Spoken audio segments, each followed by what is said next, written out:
আমরা আজ আলোচনা করব ইসলামের অন্যতম একটি বিধানের নাম হলো জিহাদ। বলেন কি নাম? জিহাদ। জিহাদ কি ও কেন এ সম্পর্কে কিছুটা আলোচনা করার চেষ্টা করব ইনশাআল্লাহ।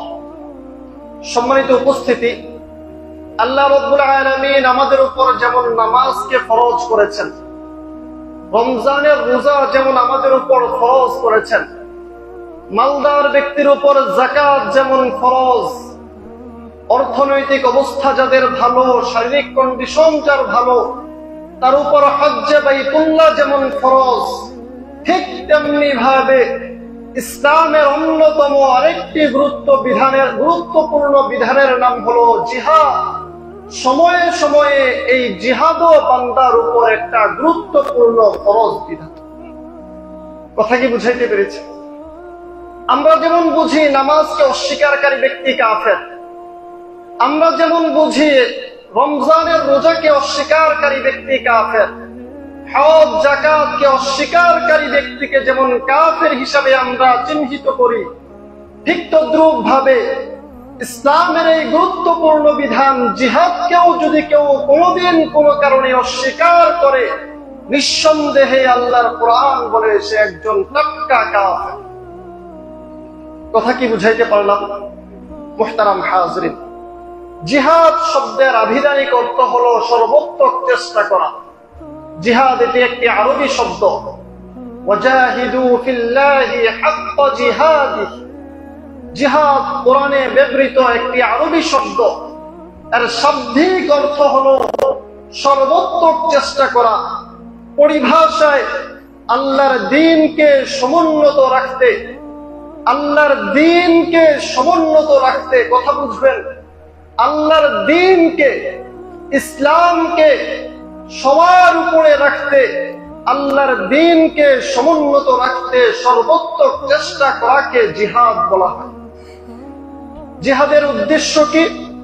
জিহাদের উদ্দেশ্য হলো মানুষকে মানুষের দাসত্ব থেকে বের করে, মানুষকে মানুষের গোলামি থেকে বের করে এক আল্লাহর গোলামির দিকে ফিরিয়ে নেওয়ার নাম হলো জিহাদ।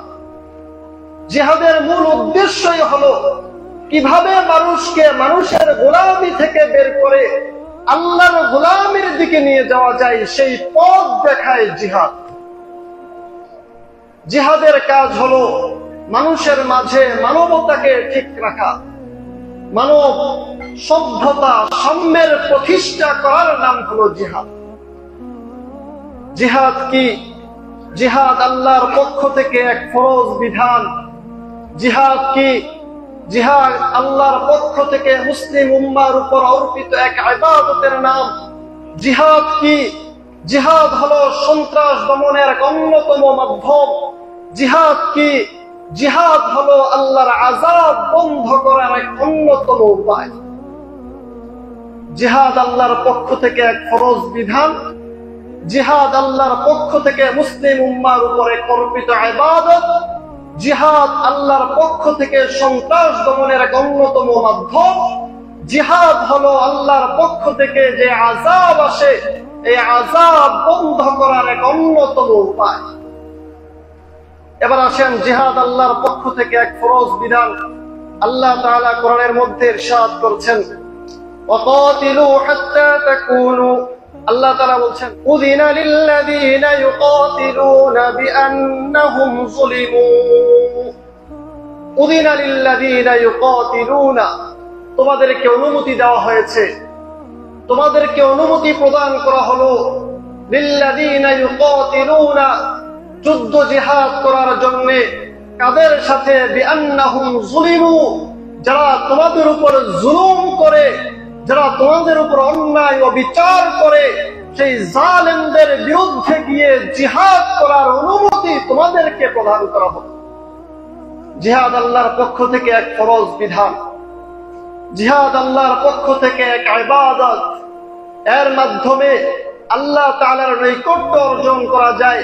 আলোচনার শেষাংশে এটা নিয়ে আমরা আলোচনা করব ইনশাআল্লাহ। জিহাদ সন্ত্রাস দমনের এক অন্যতম মাধ্যম। আল্লাহ তাআলা বলছেন, ওয়াকাতিলুহুম হাত্তা তাকুনা ফিতনা, তোমরা জিহাদ করতে থাকো, ওয়াকাতিলুহুম, তোমরা যুদ্ধ করতে থাকো, জালেমের বিরুদ্ধে তোমাদের অস্ত্রকে নাঙ্গা করো, হাত্তা তাকুনা ফিতনা, যতক্ষণ পর্যন্ত ফিতনা দমন না হবে, যতক্ষণ পর্যন্ত সন্ত্রাসবাদ দমন না হবে, ততক্ষণ পর্যন্ত জিহাদ করতে থাকবে। মুহতারাম হাজরিন, বিশ্বের আন্তর্জাতিক সন্ত্রাসী আর বিশ্বের জাতীয় সন্ত্রাসীরা যখন দেখলো এই পৃথিবীর সন্ত্রাস দমনের এক অন্যতম মাধ্যম হলো জিহাদ, জিহাদ ব্যতিরেকে এই পৃথিবীতে সন্ত্রাসবাদ কোনোভাবেই দমন করা যাবে না, তখন বিশ্বের আন্তর্জাতিক সন্ত্রাসী আর জাতীয় সন্ত্রাসীকে জিহাদকে সন্ত্রাসবাদ বলে আখ্যায়িত করে জিহাদকে দমিয়ে রাখার অপচেষ্টা তারা সর্বোচ্চ ভাবে করে যাচ্ছে। যার ফলে আজকের পৃথিবীতে যত কাফের মুশরিকরা মুসলিমদেরকে আক্রমণ করে সেটাকে কেউ সন্ত্রাসবাদ বলে আখ্যায়িত করে না। ফিলিস্তিনকে মাটির সাথে মিশিয়ে দিল, বিশ্বের কোন চ্যানেল আজ পর্যন্ত তাদেরকে সন্ত্রাসবাদ বলে আখ্যায়িত করলো না। আপনি যদি একদিন তরবারি আঙ্গান তো আপনাকে মুসলিম হওয়ার কারণে সন্ত্রাসবাদ বলে আখ্যায়িত করে। অথচ আল্লাহর কোরআন বলে ওয়াকাতিলুহুম, তোমরা যুদ্ধ করো, হাত্তা তাকুনা ফিতনা, জিহাদকে আমি দিয়েছি সন্ত্রাসবাদ দমন করার জন্য, যুদ্ধ ফরজ করেছি তো সন্ত্রাসবাদ দমন করার জন্য। আজকের বিশ্ব মিডিয়া আমাদের ওই যুদ্ধটাকেই সন্ত্রাসবাদ বানিয়ে দিল, যেটা সন্ত্রাসবাদ নিধনের মাধ্যম সেটাকেই তারা সন্ত্রাসবাদ বানিয়েছে। মুহতারাম হাজরিন, জিহাদ আল্লাহর পক্ষ থেকে মুসলিম উম্মার উপর এক রহমতের নাম। আল্লাহর আযাব বন্ধ করার এক অন্যতম মাধ্যম হলো জিহাদ।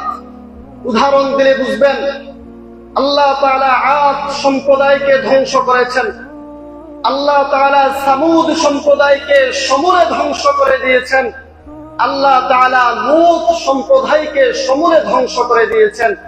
একজন ব্যক্তিকেও জমিনে আল্লাহ বাকি রাখেন নাই, সমূলে সবগুলোকে শেষ করে দিয়েছেন। আর আল্লাহ তাআলা মুসলিম উম্মতে মুহাম্মাদের উপর যুদ্ধের ফরজ বিধান দিয়ে সবাইকে সমূলে ধ্বংস করেন না, অল্প কিছুকে ধ্বংস করে বাকিগুলোকে শিক্ষা দেন। যেমন আল্লাহর নবী সাল্লাল্লাহু আলাইহি ওয়াসাল্লামের প্রথম যুদ্ধ কোনটা ছিল? প্রথম যুদ্ধের নাম কি? বদরের যুদ্ধ। প্রথম যুদ্ধের নাম কি ভাই? বদরের যুদ্ধ। আল্লাহর নবীর সাথে গিয়েছে মাত্র 313 জন, অপরপক্ষে আসছে 1000 সশস্ত্র বাহিনী। যদি আল্লাহ তাআলা আসমানে কোনো গজব নাজিল করতেন তাহলে 1000 কাফের সবগুলোকে জাহান্নামের কীট পতঙ্গ বানিয়ে ছাড়তেন। কিন্তু আল্লাহ তাআলা আসমান থেকে কোনো গজব নাজিল না করে জিহাদের মাধ্যমে তাদের সাথে যখন যুদ্ধ হয়েছে 1000 থেকে মাত্র 70টাকে জাহান্নামের কীট পতঙ্গ বানিয়ে বাকি 930টাকে আল্লাহ তাআলা বাঁচিয়ে দিয়েছেন। এ হলো যুদ্ধ আল্লাহর পক্ষ থেকে আযাব নাজিল হওয়ার, আযাব বন্ধ হওয়ার মাধ্যম। যদি যুদ্ধের ব্যবস্থা আল্লাহ না করতেন, জিহাদের ব্যবস্থা যদি না থাকতো, তাহলে আল্লাহ তাআলা আসমান থেকে যদি গজব নাজিল করতেন, আদ আর সামুদ আর লূতের সম্প্রদায়কে যেমন সমূলে ধ্বংস করেছে, উম্মতে মুহাম্মাদীকেও এমন সমূলে ধ্বংস করতেন। মুহতারাম হাজরিন, জিহাদের দুই অবস্থা। বলেন জিহাদের কয় অবস্থা? জিহাদের দুই অবস্থা। এক হলো জিহাদের স্বাভাবিক অবস্থা, আরেক হলো জিহাদের জরুরি অবস্থা। প্রত্যেক হাসপাতালে একটা জরুরি বিভাগ থাকে, যে জরুরি বিভাগ 24 ঘন্টায় খোলা থাকে। যে কোনো সময় রোগী আসার সমূহ সম্ভাবনা থাকে কি থাকে না।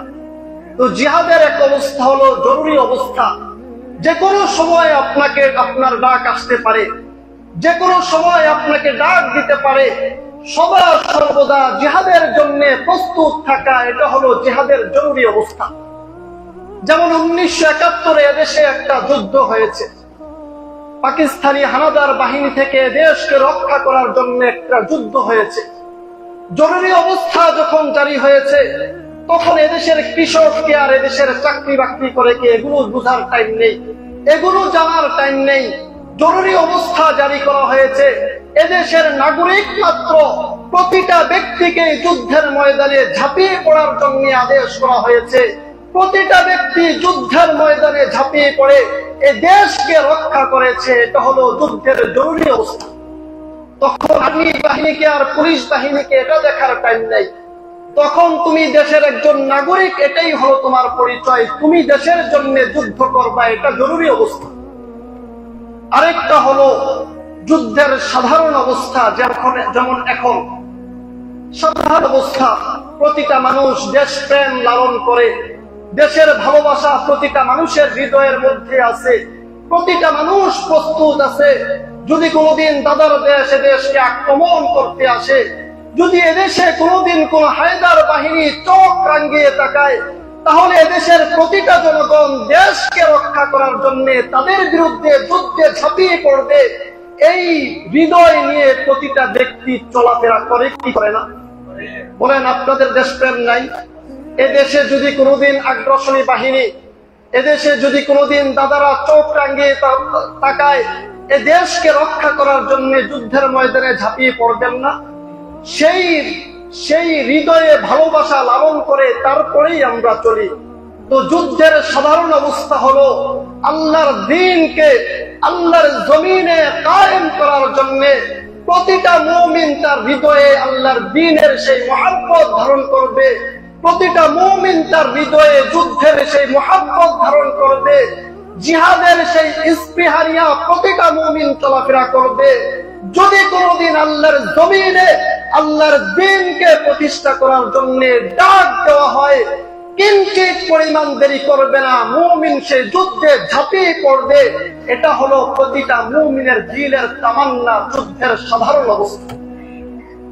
যুদ্ধের কোন অবস্থা? এটা সাধারণ অবস্থা। আল্লাহর নবী সাল্লাল্লাহু আলাইহি ওয়াসাল্লামের হাদিস, মান মাতা ওয়া লাম ইয়াগযু ওয়া লাম ইউহাদ্দিস নাফসাহু বিহি মাতা আলা শুবাতিন মিন নিফাকিন।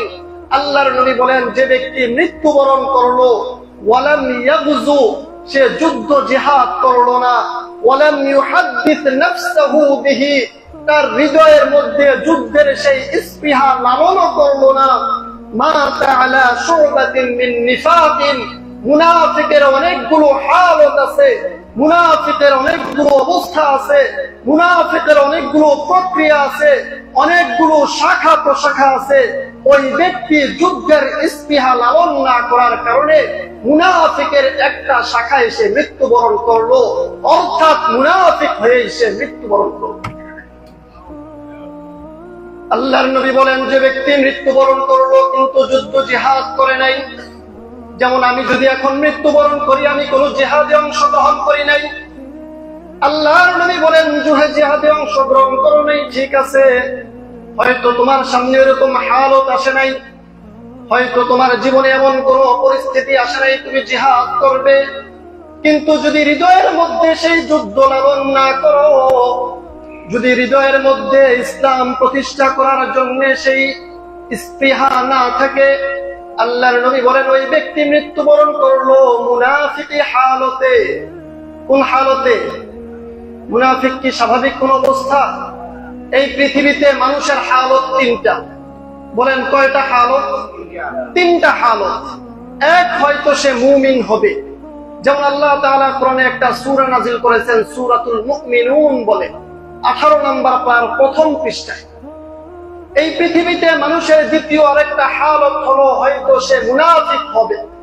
আল্লাহ তাআলা সূরা নাযিল করেছেন সূরাতুল মুনাফিকুন 28 নম্বর পারায়। এই পৃথিবীতে আরেকটা হালত হলো হয়তো মানুষটা কাফের হবে।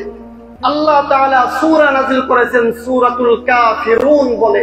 প্রতিটা মানুষের এই তিন হালত, হয়তো সে মুমিন হবে, নয়তো সে মুনাফিক হবে, অথবা সে কাফের হবে। পৃথিবীতে আমরা হিন্দু, বৌদ্ধ, খ্রিস্টান, কাফের, মুশরিক যা দেখি না কেন, এই সবগুলো কাফেরের অন্তর্ভুক্ত। যেমন মুসলমানের মধ্যে যারা হানাফি মাযহাব ফলো করে, শাফি, মালিকি, হাম্বলি, আহলে হাদিস, সুন্নি, রিজভি যা আছে সবাইকে যেমন মুমিন বলে আখ্যায়িত করি, কাফেরদের মধ্যে হিন্দু, বৌদ্ধ, খ্রিস্টান যা আছে এই সবগুলো কাফের অন্তর্ভুক্ত। মুহতারাম হাজরিন, তাহলে জিহাদের দুই অবস্থা।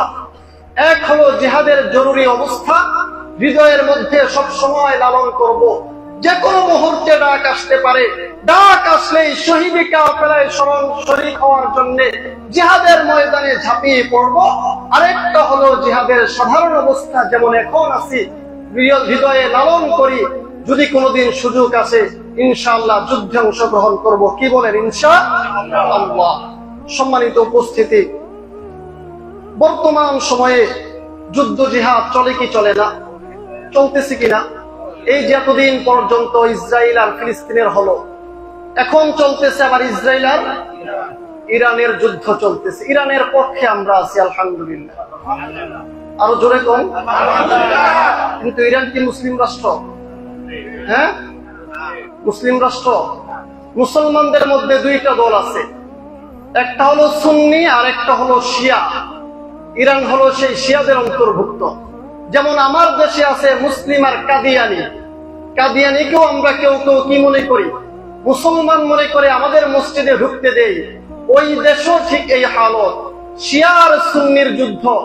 এই ইরান বর্তমান হয়তো তারা ইসরায়েলের পক্ষে যুদ্ধ করছে বলেই আমরা তাদের পক্ষ নিচ্ছি, কিন্তু ইরানও যে খুব ভালো একটা রাষ্ট্র বিষয়টা এমন নয়। সাদ্দামকে কিন্তু এই ইরানই হত্যা করেছে। এই ইরানেই ফিলিস্তিনে যুদ্ধ করার জন্য কলকাঠি নাড়া দিয়েছে। যাই হোক, দিন শেষে এখন তারা যেহেতু আমাদের শত্রুদের বিরুদ্ধে লেগেছে, এজন্য তাদের পক্ষ নিয়েছে। তো বর্তমান সময়েও যুদ্ধ জিহাদ চলে। মুহাম্মাদুর রাসূলুল্লাহ সাল্লাল্লাহু আলাইহি ওয়াসাল্লাম তিনিও যুদ্ধ করেছেন। বর্তমান সময়ের যুদ্ধ আর আমাদের লিডার মুহাম্মাদুর রাসূলুল্লাহ সাল্লাল্লাহু আলাইহি ওয়াসাল্লামের যুদ্ধটা কেমন ছিল একটু বুঝাই। মুহতারাম হাজরিন, আল্লাহর নবী সাল্লাল্লাহু আলাইহি ওয়াসাল্লামের জীবনটাকে দুই ভাগে ভাগ করা যায়। এক হলো রাসূলের নবুয়তের পূর্ববর্তী জীবন, আরেকটা হলো নবুয়তের পরের জীবন। নবুয়তের পূর্বে 40 বছর, নবুয়তের পরে 23 বছর। আল্লাহর নবীর নবুয়তের পরের জীবনটা আবার দুই ভাগে বিভক্ত। একটা জীবন হলো নবীর মক্কি জীবন, আরেকটা জীবন হলো নবীর মাদানী জীবন। নবী যখন মক্কি জীবনে আছেন, মক্কায় অবস্থান করেছেন, তখন আল্লাহ তাআলা আল্লাহর নবীর উপর আয়াত নাযিল করেছেন, কুফু আইদিয়াকুম ওয়া আকিমুস সালাতা ওয়া আতুজ যাকাহ। নবী আপনি মক্কায় অবস্থান করেছেন, আপনার হাতকে সংযত রাখেন, যুদ্ধ জিহাদে আপনি কোন ধরনের অংশগ্রহণ করবেন না। মক্কি জীবনে আপনার কাজ হলো আকিমুস সালাহ, নামাজ কায়েম করেন, ওয়া আতুজ যাকাহ, যাকাত আদায় করেন। মক্কি জীবনে আপনার কাজ হলো আপনি শুধুমাত্র মানুষকে দ্বীনের কথা বলেন, শুধুমাত্র গোলাপের গান শোনান, গোলাপের কাটা খাইতে কিন্তু আপনি যাবেন না। যুদ্ধ জিহাদের অনুমতি মক্কি জীবনে আপনাকে দেওয়া হয়নি। রাসূলুল্লাহ সাল্লাল্লাহু আলাইহি ওয়াসাল্লাম মক্কা থেকে যখন হিজরত করে মদিনায় যান, মদিনায় যাওয়ার পরে রাসূল 66টি যুদ্ধ অংশগ্রহণ করেন। বলেন কয়টি যুদ্ধে?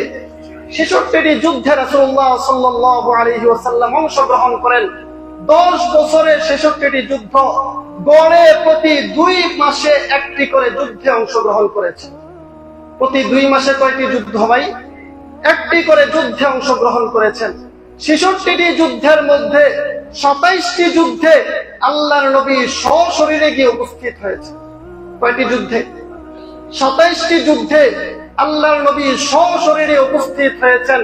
আর বাকি যে যুদ্ধগুলো আছে, এই যুদ্ধগুলোতে তিনি বিভিন্ন সময় বিভিন্ন সৈন্যবাহিনী পাঠিয়ে, বিভিন্ন নেতার লিডার বানিয়ে তারপরে নিজে যুদ্ধগুলো পরিচালনা করেছেন।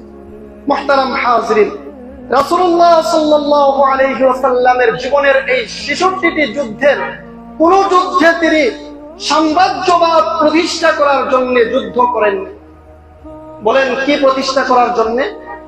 সাম্রাজ্যবাদ প্রতিষ্ঠা করার জন্য আল্লাহর নবীর কোন যুদ্ধ হয় নাই। আমাদের তো এখন যুদ্ধ হয় সাম্রাজ্যবাদ প্রতিষ্ঠা করার জন্য। যুদ্ধ জিহাদ করলে মাথাটা উঁচু থাকবে, আমার দেশ কোথায় পুরা বিশ্বটা কাঁপবে, এজন্যই এখন আমাদের যুদ্ধ হয়। যেমন আমেরিকার কথায় আমাদের পুরা বিশ্ব এখন নড়াচড়া করে। আমেরিকার সাথে যারা যুদ্ধ করবে, দ্বীন আর ইসলামকে প্রতিষ্ঠা করার জন্য যুদ্ধ করবে না, ওরা যুদ্ধ করবে আমেরিকাকে দাফিয়ে আমরা কিভাবে উপরে উঠতে পারি, আমাদের কথায় পুরা বিশ্বটা কিভাবে নড়াচড়া করে, এই জন্য তারা জিহাদ করে। যেমন আমার দেশে আমি আমার রক্ত দেই, কিভাবে আমি আমার নেতাকে আমার জমিনে বসাইতে পারি। যেমন আমি আমার রক্ত ঢালি, যুবক তার রক্ত ঢালে, কিভাবে তার নেতাকে সে প্রধানমন্ত্রী দেখতে পারে, কিভাবে তার নেতাকে সে এমপি দেখতে পারে, মন্ত্রী দেখতে পারে, কাউন্সিলর দেখতে পারে। এজন্য আমি আমার রক্ত ঢালি। এজন্য রক্ত ঢালি না আমরা? কয়জনে রক্ত ঢালছে যে আল্লাহর জমিনে আল্লাহর দ্বীনকে যেন প্রতিষ্ঠা হয়। অথচ আল্লাহ বলেন ইনিল হুকমু ইল্লা লিল্লাহ, দেশটা যার, এই রাষ্ট্র যার, জমিন যার, ক্ষমতাটাও চলবে তার। কিন্তু আমি তো চাই দেশ যার, আমি তো চাই জমিন যার, তার ক্ষমতা না চলে, এই জমিনে আমার নেতার কথা মতো জমিন চলবে। এটা আমি চাই না? এটাই আমি চাই যে আমার নেতার পাওয়ার দেখিয়ে কিভাবে চাঁদাবাজিটা একটু বেশি করা যায়, লুটতরাজ বেশি করা যায়, কিভাবে বেশি বেশি ধর্ষণ করে এই দেশটাকে ফকিন্নি দেশে পরিণত করা যায়, এটাই চলে আমাদের কাজ।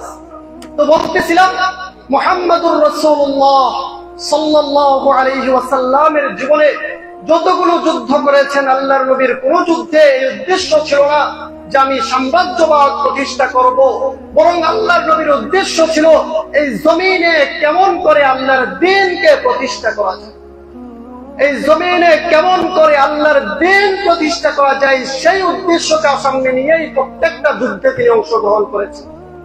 মুহতারাম হাজরিন, 2 নাম্বার, আল্লাহর নবী সাল্লাল্লাহু আলাইহি ওয়াসাল্লাম যতগুলো যুদ্ধে অংশগ্রহণ করেছেন, প্রতিটা যুদ্ধে আল্লাহর নবী বড় মানবিক ছিলেন, মানবতাটাকে প্রাধান্য দিয়েছেন। যতগুলো যুদ্ধে তিনি অংশগ্রহণ করেছেন, প্রতিটা যুদ্ধে যাওয়ার পূর্বে সৈন্য সামন্তকে বলে দিয়েছিলেন, সাবধান, কোন শিশুর গায়ে কিন্তু হাত তুলবে না, সাবধান, কোন নারীর গায়ে কিন্তু হাত তুলবে না। কিন্তু আজকের দুনিয়ায় যত জায়গায় যুদ্ধ হয়, দেখবেন সর্বপ্রথম আমাদের কানে আওয়াজ ভেসে ওঠে ওই শিশুর আওয়াজ, আমাদের কানে ভেসে ওঠে ওই নারীর আওয়াজ। ওই নারী আর শিশুর আত্মচিৎকারে জমিন আকাশ বাতাস ভারী হয়ে ওঠে। অথচ আল্লাহর নবীর জিহাদ ছিল কোন নারীর গায়ে হাত তোলা যাবে না, আর কোন শিশুর গায়ে কিন্তু আক্রমণ করবে। তো আল্লাহর নবীর জিহাদ আর বর্তমান জিহাদের হালত কি বুঝেন? মুহতারাম হাজরিন, আল্লাহর নবী সাল্লাল্লাহু আলাইহি ওয়াসাল্লাম যখন জিহাদের ময়দানে অংশগ্রহণ করতেন, তিনি বলে দিতেন, সাবধান, কোন ছায়াদার গাছ কিংবা কোন ফলদার গাছের উপর আক্রমণ করবে না, কোন ছায়াদার গাছ কিংবা কোন ফলদার গাছের উপর আক্রমণ করবে না, কোন গাছের ডালপালা ভেঙে কোন গাছকে হত্যা করবে না। অথচ আজকের বিশ্বে কার্পেট বোমা মেরে প্রত্যেকটা গাছ পালনের পশু পাখি সবগুলোকে সমূলে ধ্বংস করে দেওয়া হয়, সমূলে নিঃশেষ করে দেওয়া হয়। অথচ আল্লাহর নবীর ঘোষণাই ছিল, সাবধান, কোন ফলদার আর ছায়াদার গাছের উপর আক্রমণ করবে না। মুহতারাম হাজরিন, 4 নম্বরে আল্লাহর নবী সাল্লাল্লাহু আলাইহি ওয়াসাল্লাম যখন যুদ্ধে অংশগ্রহণ করতেন, তখন বলে দিতেন, কোন উপাসক কিংবা কোন উপাসনালয়, কোন ধর্মীয় ব্যক্তি কিংবা কোন ধর্মীয় স্থান, চাই সেটা মুসলমানের হোক আর কাফেরের হোক, যে কোনো উপাসনালয়ে কখনো কোনোদিন আক্রমণ করবে না। অথচ আজকের বিশ্বে যখন কেউ যুদ্ধে ঝাঁপিয়ে পড়ে, সর্বপ্রথম টার্গেট হয় কিভাবে ওই উপাসক কিংবা উপাসনালয়গুলোকে ধ্বংস করে দেওয়া হয়। এটাই হচ্ছে না? এদের সেটাই হচ্ছে বর্তমান।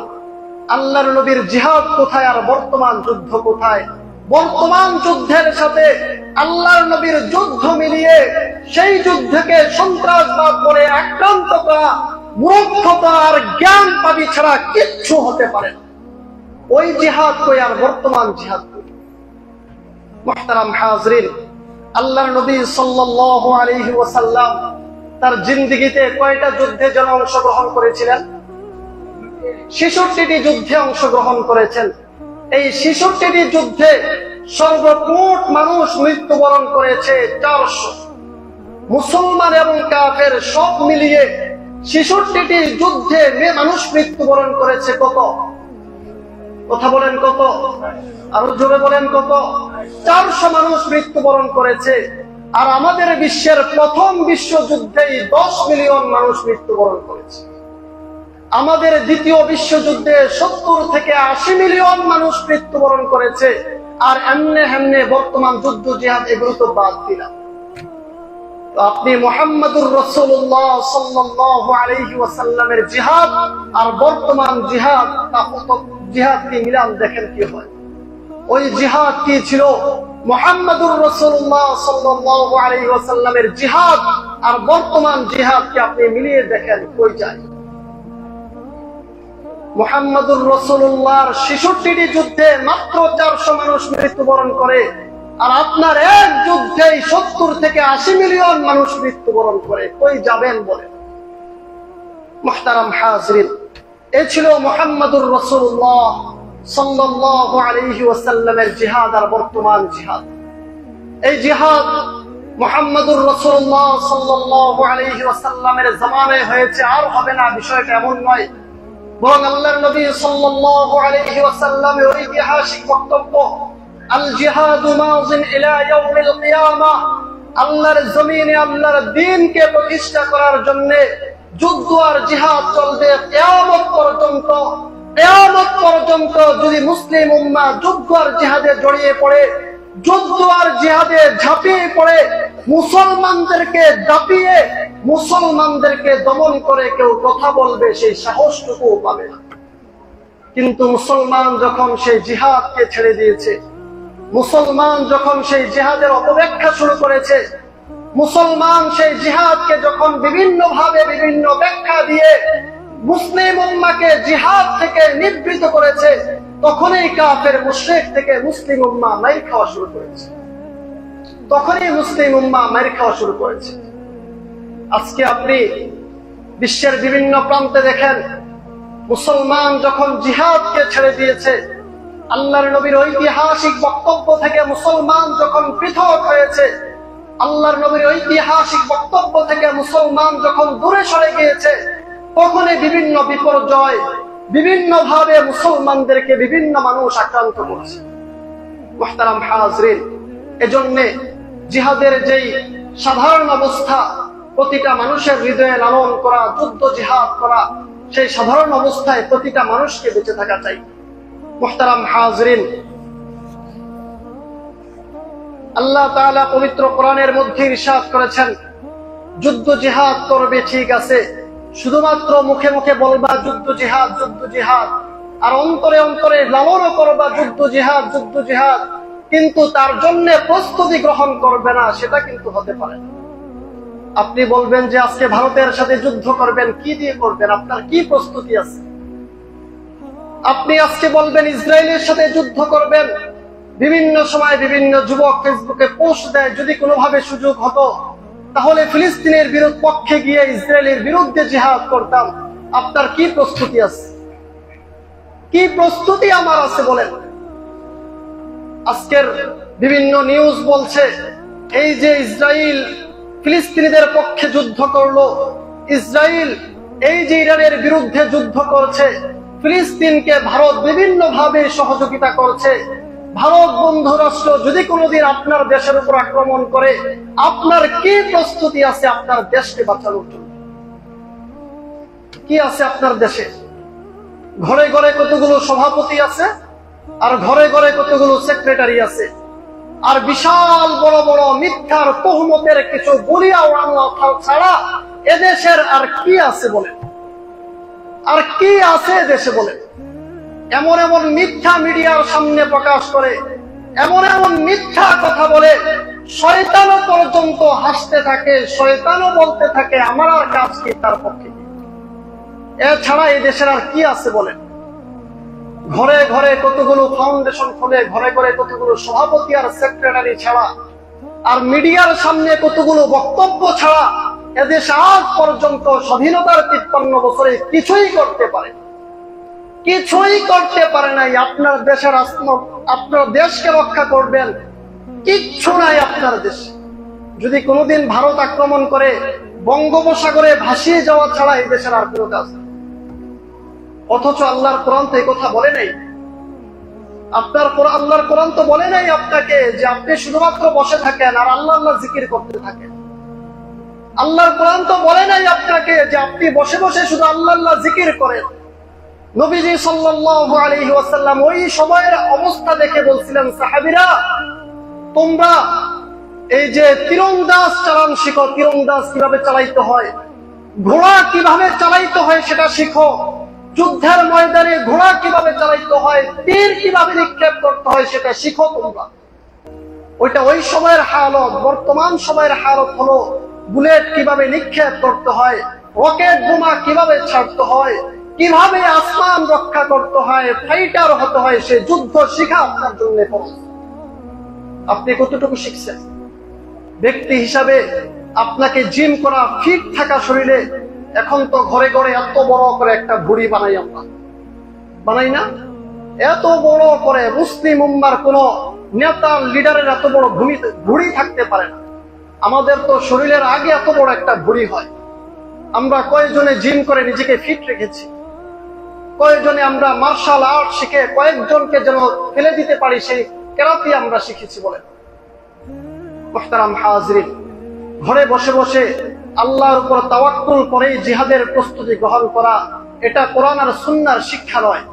বরং কোরআন আর সুন্নাহর শিক্ষা হলো যে যুগ যেভাবে আসে, যেই যুগে যেই জিনিস শিক্ষা গ্রহণ করা দরকার, মুসলিম নেতারা দায়িত্ব নিয়ে মুসলিম উম্মার প্রতিটা ব্যক্তিকে সে যুদ্ধের জন্য প্রস্তুত করার জন্য সেই কেরাতি শিক্ষা দেওয়া, সেই জ্ঞান তাকে অর্জন করা। মুহতারাম হাজরিন, সর্বশেষ কথা হলো যুদ্ধ এটা কিয়ামত পর্যন্ত হবে। জরুরি অবস্থায় যখন হবে তখন তো সবাই জিহাদের জন্য দাপিয়ে বেড়াবো ইনশাআল্লাহ। আর স্বাভাবিক অবস্থায় প্রত্যেক ব্যক্তি তার হৃদয়ে কথা লালন করবে যে আল্লাহ তাআলা যদি কোনোদিন আমাকে সুযোগ করে দেয়, আমি এই জিহাদের জন্য সর্বোচ্চ দিয়ে চেষ্টা করব ইনশাআল্লাহ। আসসালামু আলাইকুম। ভিডিওটা যদি ভালো লাগে তাহলে ভিডিওতে একটা লাইক, কমেন্ট, শেয়ার এবং নতুন দর্শক হয়ে থাকলে অবশ্যই চ্যানেলটা সাবস্ক্রাইব করবেন। ধন্যবাদ।